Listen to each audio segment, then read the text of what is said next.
Salut tout le monde, c'est Raito, on se retrouve pour la review du chapitre 1148 de One Piece. J'ai adoré. Vraiment, ce chapitre-là, je l'ai kiffé. C'était un truc de fou, c'était tellement, mais tellement fort en émotion. Il se passe plein de choses, on a un petit peu de combat, mais surtout de l'émotion. Je pense que c'est un petit peu le mot d'ordre de ce chapitre-là. Donc bien sûr, n'hésitez pas à liker la vidéo déjà si elle vous plaît, à vous abonner si vous aimez One Piece, on en parle régulièrement sur la chaîne.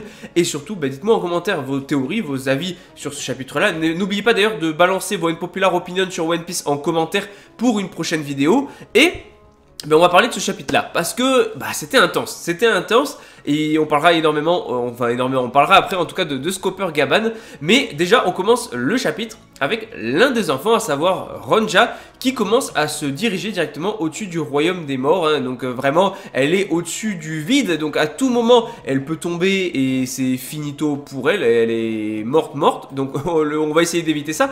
Mais le truc c'est que en gros on a Sommers qui va activer le haut-parleur et qui va parler aux gens d'Elbaf, qui va parler aux géants d'Elbaf et qui va leur laisser le choix. Ils ont deux possibilités, soit en gros ils vont sauver du coup la gamine Ronja, mais en échange de ça ils vont devoir brûler la bibliothèque et l'école, tout ce qui fait finalement le Elbaf actuel, hein, tout ce qui fait que Elbaf est devenu un endroit pacifique. Et en plus de ça, ça veut clairement dire que s'ils font ça, ils se soumettent au gouvernement officiellement, donc forcément c'est une option horrible. Mais d'un autre côté, si jamais ils le font pas, c'est la petite fille qui meurt. Il y a quand même des gens qui hésitent entre juste l'histoire d'Elbaf, la culture d'Elbaf et même tous les livres du coup qui ont été sauvés et même tout ça. Il y a quand même des gens qui hésitent entre ça et sauver la pauvre gamine qui est sur le point de mourir. Je sais pas comment tu peux hésiter en fait. Tu n'as pas à hésiter. Tant pis, Osef les livres, Osef la culture, l'histoire, tout ce que tu veux, sauf la gamine juste. Donc voilà, il y a vraiment des gens. Bon après, je pense que les gens ils ont dit ça comme ça. Hein. Ils voulaient juste pas brûler tout ça, mais dans tous les cas, voilà en gros les choix que propose Sommers. Et soit ils se soumettent, soit ils se soumettent pas. Et la petite fille carrément le dit, non, non, non et non. En gros il faut pas se soumettre. Genre vraiment la petite fille est prête à mourir. Elle parle justement de la bibliothèque, de l'école et tout, du fait que c'est des endroits où elle adore aller. Et la petite fille va littéralement dire, tant pis pour moi, tant pis si je meurs, etc. Tant pis, c'est comme ça. Mais dans tous les cas, ne brûlez pas la bibliothèque, ne brûlez pas l'école, parce que c'est des endroits où la petite fille se sent bien, où elle a rencontré des gens, où elle a appris plein de choses, elle a plein d'amis. Elle le dit, voilà, elle adore la bibliothèque et tout. Et en fait, parce qu'il y a tous les livres qui sont là, enseignent un tas de choses sur le monde. C'est tout ce que ses professeurs lui ont appris, qu'il fallait pas forcément importuner les gens, qu'il fallait pas leur faire des trucs qu'ils n'aiment pas. Bref, plein de choses en fait, voilà. Donc elle va parler beaucoup, la gamine. Et franchement, je trouve le discours, alors que c'est un personnage assez random, hein, même très random, mais je trouve le discours, en plus d'autant plus, je pense que ça a encore plus d'impact par le fait que ça soit, du fait que ça soit une gamine qui dit ça, parce que la gamine est vachement mature de fou pour son âge.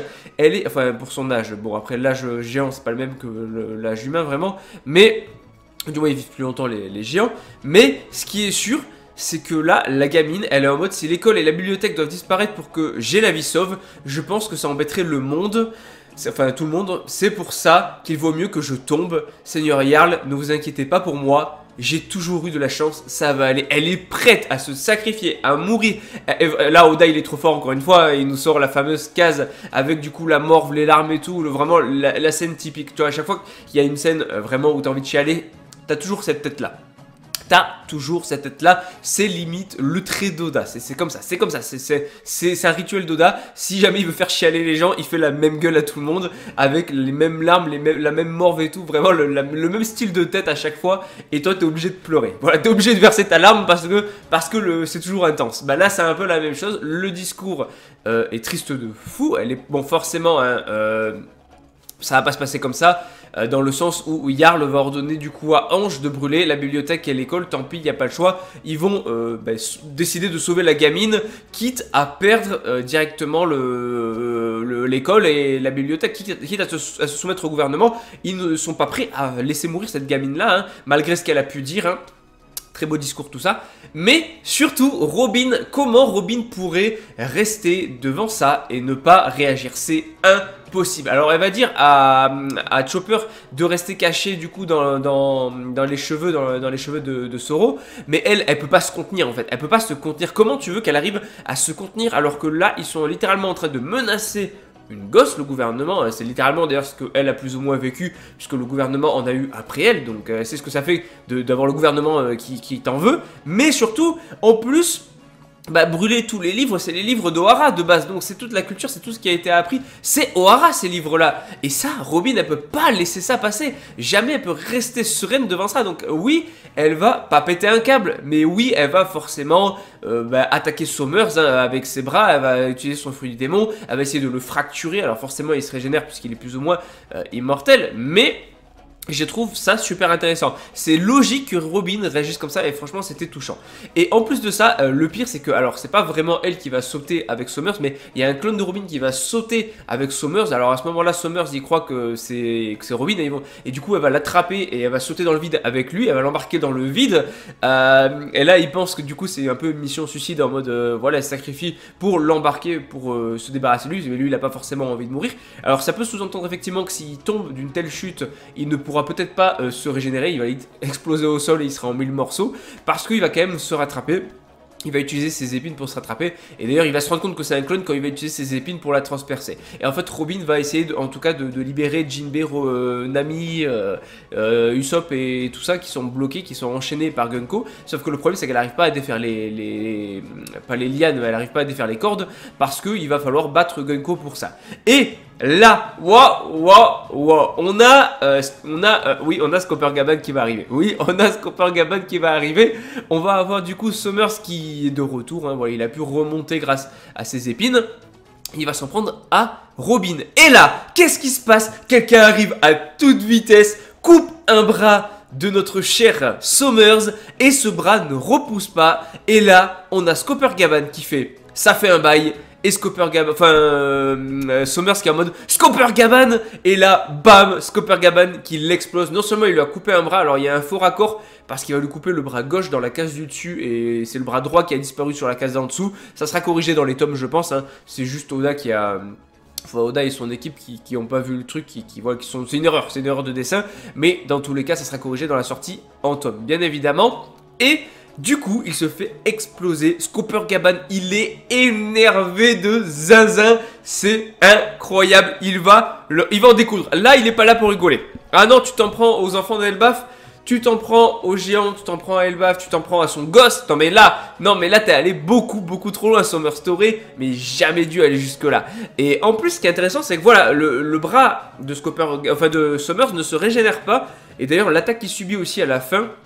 je présume d'ailleurs que il va pas se régénérer non plus. Est-ce qu'il est vaincu? Est-ce que ça y est, Skopper-Gaban vient de battre Somers ou quasiment? Je ne sais pas parce que s'il peut pas se régénérer, il a quand même pris très cher. Maintenant, ça serait intéressant de savoir pourquoi il ne peut pas se régénérer. Qu'est-ce que c'est? Qu'est-ce qui empêche cette régénération? Parce que on le voit, c'est pas juste le fait que Skopper-Gaban est puissant. Enfin, il y a un truc derrière. Parce que les autres avaient attaqué, avaient détruit le corps de Gonko et tout, et jusque-là, il s'était régénéré sans problème. Et là, Skopper-Gaban, a priori, a quand même un secret à lui qui pourra peut-être partager avec les autres membres de l'équipage, peut-être lié au Haki du coup, et qui permettrait de vaincre les chevaliers divins malgré la régénération. Ça peut être intéressant, je pense que Skopper-Gaban nous en dira un petit peu plus dans les prochains chapitres, mais j'ai hâte de voir du coup si c'est vrai. Enfin, on voit qu'il y a du Haki parce qu'on voit des éclairs, donc il y a du Haki qui est mêlé à ça, donc à voir si grâce au Haki, déjà, il faut savoir pourquoi ils peuvent se régénérer. Si jamais c'est vraiment lié à un fruit du démon, dans ces cas-là, avec le Haki, tu peux contrer les pouvoirs d'un fruit du démon. Maintenant, ça peut être lié à autre chose aussi, parce qu'ils ont un autre fruit du démon. Enfin, ça n'a pas l'air d'être la régénération, leur fruit du démon. Donc, ça serait autre chose. Je sais pas, mais intéressant, il y a du Haki dans l'attaque. Donc, on verra ce que Skopper-Gaban pourra nous révéler dans la suite. Autre chose très intéressante, justement, à la fin du chapitre, c'est que Skopper-Gaban dit ça fait longtemps. Donc, il a déjà rencontré Somers. Ça, c'est excellent. On voit que Somers a peur de lui. Il a peur de Skopper-Gaban. Alors, ils ont... je pense sensiblement plus ou moins le même âge. Donc il y a de grandes chances qu'ils se soient croisés et affrontés à God Valley. On savait déjà qu'il y avait Saint-Figarland Garling qui était à God Valley. On sait déjà qu'il y a Roger qui s'était allié à l'époque et tout, qui avait justement, enfin avec la marine, et qui avait combattu du coup, il y avait Xebec, il y avait a priori il y avait le gouvernement à ce moment-là aussi, puisqu'il y avait des chevaliers divins.